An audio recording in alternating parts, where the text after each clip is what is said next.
Hello, हमें question given है। हमें दिया गया है कि उस सदिश को ज्ञात करें जिसका परिमाण जो है 3 है, जो सदिशों a vector a 2i plus j minus k और वेक्टर बी इक्वल टू में i minus two j plus k बीच के कोण को समद्विभाजित करता है। ठीक है, तो इस क्वेश्चन को हम सॉल्व करते हैं। इसे आप दो तरीके से कर सकते हो। ये रोम्बस से भी हो जाएगा, रोम्बस बना के, समचतुर्भुज बना के, फिर पैरेलल करके लाइनों को, तो वैसे भी कर सकते हैं।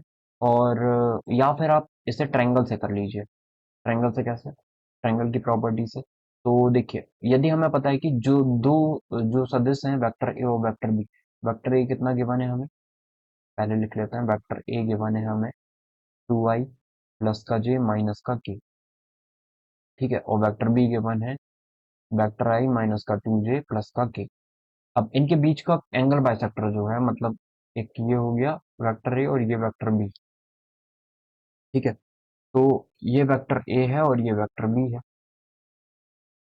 अब इसे आप आगे लाइन को बढ़ाओगे, फिर इन दोनों को मिला दोगे, इसे ऐसे मिलाओगे कि ये पैरेललोग्राम रोम्बस बन जाए। ठीक है, फिर सॉल्व करोगे तो ये दूसरी मेथड हो जाएगी सॉल्व करने की। हम ये जो इजीएस्ट मेथड है उससे कर रहे हैं सॉल्व। तो ये वेक्टर ये हो गया, ये वेक्टर बी। अब इसका एंगल बाइसेक्टर हमें बनाने के बीच के कोण को समद्विभाजित करता है। एक वेक्टर है जो कि इनके बीच के कोण को समद्विभाजित करता है, मतलब इक्वल पार्ट्स में ये डिवाइड करता है। तो इक्वल पार्ट्स में डिवाइड करता है, तो हम ऐसे बोलते हैं कि जहां पे आपका ये वेक्टर एंड होगा, मतलब जहां पे भी इन वेक्टर को एंड करें हम, उनको मिला देंगे हम, इनको मिला देंगे तो एक ट्रायंगल बन जाएगा। क्या ये आपको समझ में आया? जहां पे भी एंड पॉइंट होगा इन दोनों को मिला देंगे तो ये क्या बन जाएगा, एक वेक्टर बन जाएगा, मतलब ट्रायंगल बन जाएगा। इन दोनों को मिला देंगे हम तो। अब जब हम मिलाएंगे इन्हें तो हमें ये पता है एंगल बाइसेक्टर की प्रॉपर्टी से कि जितना रेशो इन दोनों का होगा उतना ही रेशो इन दोनों का भी होगा, सेम रेशो में होता है। ये एंगल बाइसेक्टर की प्रॉपर्टी होती है। ठीक है, तो इसे आप चाहो तो नाम दे दो, इसे ओ नाम दे दिया, इसे ए नाम दे दिया और इसे बी नाम दे दिया। तो ए ओ बी जो है, और ये एक पॉइंट पी है जो कि यहाँ पे इंटरसेक्ट कर रहा है, हम मान लेते हैं। तो उतना ही इंटरसेक्ट करेगा जितना सेम रेशियो होगा।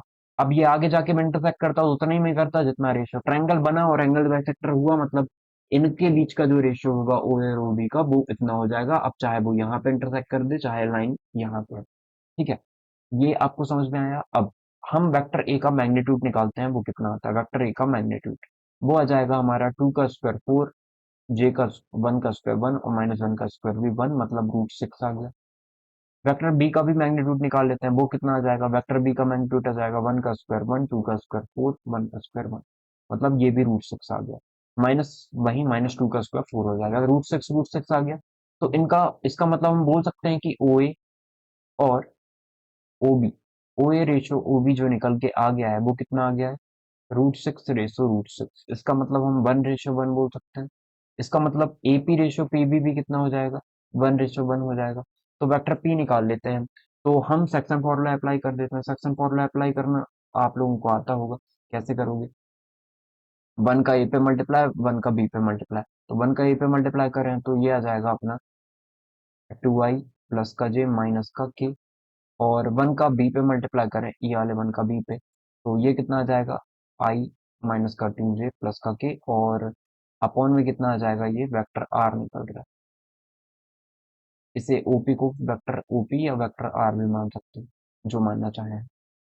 तो अपॉन में कितना आ जाएगा, 1 + 1 2। सेकंड फॉर्मूला अप्लाई कर दिया, 2i प्लस का आई कितना आ जाएगा, 3i हो गया, प्लस का जे माइनस का 2j माइनस का जे हो जाएगा, और माइनस का के प्लस का के, ये तो कैंसिल आउट हो गया। ठीक है, अपॉन में कितना आ गया, 2। तो ये वेक्टर आर आ गया है, लेकिन हमें बोला गया था कि इसका जो मैग्नीट्यूड है वो 3 है। तो हमें मैग्नीट्यूड 3 बनाना आता है। कैसे बनाते हैं कि आप ऐसे कर लो, वेक्टर आर है, वेक्टर आर का मैग्नीट्यूड यदि हम बनाना है तो सबसे पहले वेक्टर आर को हमें यूनिट वेक्टर में बदलना पड़ेगा। देखिए, मैग्नीट्यूड 3 बनाना है, पहले यूनिट वेक्टर में बदल लो उसे। तो मैग्नीट्यूड 1 हो गया, आप 3 से मल्टीप्लाई कर दो तो मैग्नीट्यूड 3 हो जाएगा।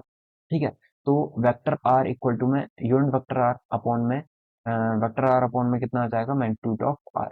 तो यूनिट वेक्टर आर कैसे निकल जाएगा, वेक्टर आर कितना है, ये है 3i माइनस का जे अपॉन में 2, अपॉन में, और इसको सेपरेट कर सकते हो आप। सेपरेट हम नहीं कर रहे क्योंकि नीचे से वो कैंसिल आउट हो जाएगा। और मैग्नीट्यूड ऑफ आर निकालना है तो वो कितना आ जाएगा, 3 का स्क्वायर 9 अपॉन में 2 का स्क्वायर 4, प्लस सेपरेट करोगे तो उतना आ जाएगा, -1/2 आएगा, -1 का स्क्वायर 1 और 2 का स्क्वायर 4। तो ये यूनिट वेक्टर आर है, कितना आ गया है 3i माइनस का j अपॉन में 2 अपॉन में ऊपर आ गया है 10 और नीचे आ गया है 4।